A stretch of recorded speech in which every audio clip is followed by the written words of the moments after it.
아르스포츠 코리아. 함께 새로운 하루를 밝고 즐겁게 시작하세요. 여러분을 위한 전문 야구 스포츠 채널입니다. 최신 정보를 매일 받아보실 수 있도록 제 채널을 구독해주세요. 이번 기아 타이거즈의 올스타 명단 변화는 여러 감정과 기대를 불러일으켰습니다. 먼저 이우성, 최원준 등 주축 선수 대부분을 그대로 유지한 것은 코칭 스태프가 여전히 팀의 안정성을 믿고 중시한다는 것을 보여줍니다. 이는 팀의 결속력과 균형이 중요한 경기력 유지에 긍정적인 요소입니다. 하지만 김석환과 홍종표 두 선수의 제외는 다소 의외의 결정이기도 합니다. 이는 코칭 스태프가 팀을 새롭게 구성하려는 신호일 수도 있고, 두 선수의 시즌 초반 경기력이 기대에 미치지 못했기 때문일 수도 있습니다. 이러한 결정은 다른 선수들에게 자신의 실력을 보여줄 기회이자 긍정적인 경쟁을 유도하는 계기가 됩니다. 윤영철 선수가 팔꿈치 부상으로 제외된 것은 팀의 큰 손실임이 분명합니다. 부상은 누구도 원치 않는 일이며 주전 선수 한 명의 공백은 전술과 팀 전체 전력에 영향을 줄 수 있습니다. 또한 임기영 선수의 부진도 올스타 명단 제외 결정에 영향을 미쳤으며 그에게는 경기력을 회복하고 개선해야 하는 과제가 주어졌습니다. 그럼에도 불구하고 이러한 변화 속에서도 저는 시즌 후반부 주축 선수들의 강한 복귀를 기대합니다. 기아 타이거즈가 기회를 잘 활용하고 약점을 보완하며 남은 선수들의 장점을 최대한 발휘한다면 팀은 전략을 조정하여 경쟁력을 유지하고 마지막까지 도약할 수 있을 것입니다. 요약하자면 기아 타이거즈의 올스타 명단 변화는 코칭 스태프의 신중한 계산과 팀 내부가 직면한 도전을 동시에 보여줍니다. 팀이 단합하고 공통 목표에 집중한다면 남은 시즌에도 많은 흥미와 성공이 기다리고 있을 것이라 믿습니다. 기아 타이거즈가 올스타 휴식기를 맞아 1군 엔트리에 변화를 줬군요. 타율 2할 초반대 부진에도 불구하고 외야수 이우성과 최원준은 1군에 남았고 김석환과 홍종표는 말소됐네요. 또 팔꿈치 굴곡근 손상 판정을 받은 투수 윤영철과 1군 복귀 후 부진했던 임기영도 엔트리에서 빠졌고요. 팀 분위기나 선수 교체로 어떤 영향이 있을지 궁금한데 혹시 더 자세한 정보나 앞으로 전망에 대해 알고 싶으세요? 기아 타이거즈는 7월 11일 KBO 리그 10개 구단의 1군 엔트리 말소 선수를 공식 발표했습니다. 이에 따라 기아는 외야수 김석환과 내야수 홍종표, 그리고 투수 윤영철과 임기영을 1군 엔트리에서 말소했습니다.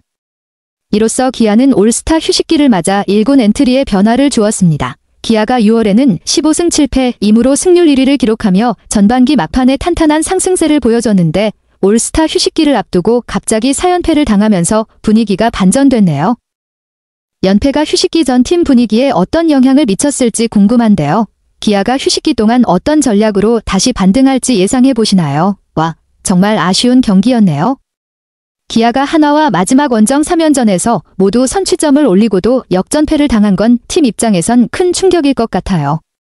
특히 11경기에서 2대1로 앞선 상황에서 9회 말 마무리 정혜영 투수가 2사 만루 위기에서 밀어내기 볼넷으로 동점을 허용하고 끝내기 안타까지 맞아 2대3으로 역전패한 장면은 정말 뼈아팠겠네요. 이런 상황이 반복되면 마무리 투수나 불펜진에 대한 고민이 깊어질 텐데 기아가 이 부분을 어떻게 보완할지 궁금하네요. 혹시 기아 불펜진에 대해 더 알고 싶으세요? 아니면 팀 전체 전략에 대해 이야기해볼까요? 맞아요. 기아가 올스타 휴식기를 기점으로 전반기 막판 4연패의 충격을 꼭 털어내야 할 상황이죠. 나성범, 김선빈, 이일이 같은 핵심 선수들이 후반기 시작과 함께 복귀할 가능성이 크다는 건 정말 긍정적인 소식이에요. 이들이 합류하면 공격과 수비, 투수진 모두 큰 힘이 될 테니까요. 그에 맞춰 김석환과 홍종표를 엔트리에서 말소한 결정도 이해가 됩니다. 시즌 막바지에 전력을 최대한 끌어올리기 위한 전략적인 선택으로 보이네요.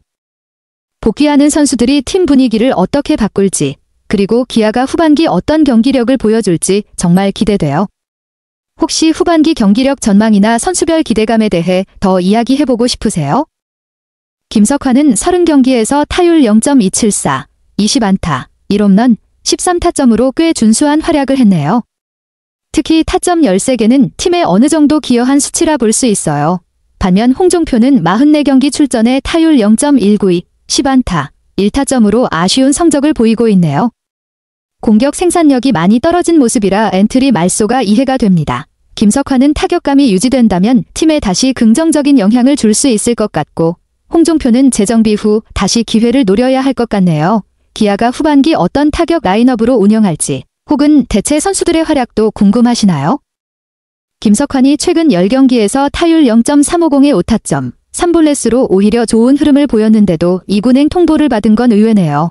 반면 시즌 타율 0.25의 이우성과 0.24의 최원준이 긴 부진에 빠져 있지만 기아 벤치가 김석환 대신 이 두 선수를 선택한 건 꽤 전략적인 판단으로 보입니다. 특히 우타자 이우성은 대타로서 활용 가치가 높고 최원준은 외야에서 뛰어난 보살 능력으로 수비 기여도가 크니까요.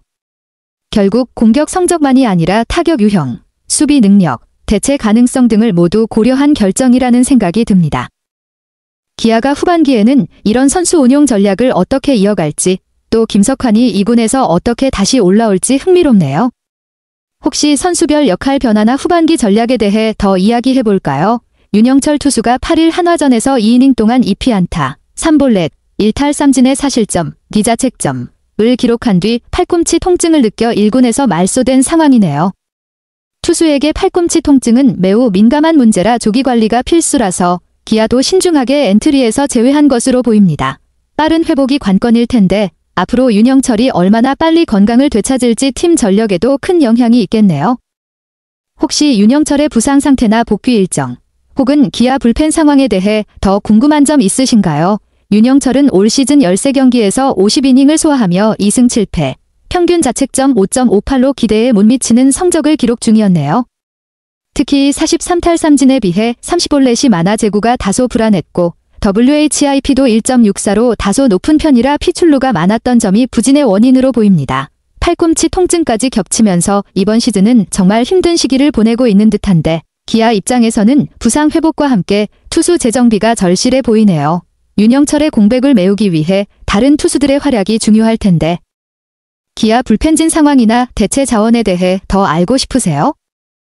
기아 구단에서 밝힌 바에 따르면 윤영철 선수는 11구단 지정병원인 선안병원에서 좌측 팔꿈치 MRI 검진을 받았고 그 결과 팔꿈치 굴곡근 부분 손상 소견이 나왔습니다. 이에 따라 윤영철 선수는 당분간 재활 치료에 집중할 예정이며 4주 후에 재검진을 통해 상태를 다시 확인할 계획이라고 하네요. 부상 부위가 민감한 만큼 충분한 회복이 중요할 텐데 재활 잘 마치고 건강하게 돌아오길 응원하게 되네요.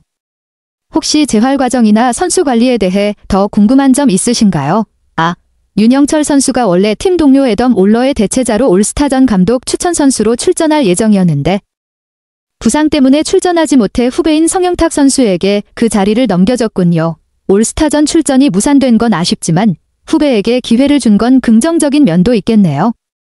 성영탁이 좋은 활약으로 팀의 힘이 되어주길 기대됩니다. 혹시 올스타전과 관련해 더 알고 싶은 점이나 성영탁 선수에 대한 정보가 궁금하신가요? 임기영 선수가 2025 시즌을 앞두고 3년 총액 15억 원의 내부 FA 계약을 체결했지만 올 시즌에는 1군에서 10경기 등판에 그치고 있네요. 특히 지난 3일 1군 복귀 후 2경기 연속 무실점 등판으로 좋은 모습을 보였지만 8일 대전 한화전에서 2, 3분의 1이닝 동안 8피안타 사실점으로 부진한 경기를 했던 점이 아쉬워요. 이런 기복은 임기영 본인과 팀 모두에게 고민이 될 텐데 앞으로 컨디션 회복과 안정적인 투구가 관건일 것 같습니다. 임기영의 최근 경기력이나 팀 내 역할 변화에 대해 더 이야기해볼까요?